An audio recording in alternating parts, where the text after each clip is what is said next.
எதுவரை வாழ்க்கை அழைக்கிறதோ அதுவரை நாமும் சென்றிடுவோம். விடை பெறும் நேரம் வரும்போதும் சிரிப்பினில் நன்றி சொல்லிடுவோம்.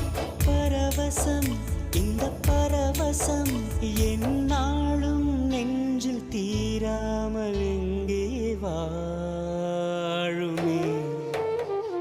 கடவுள் தந்த அழகிய வாழ்வு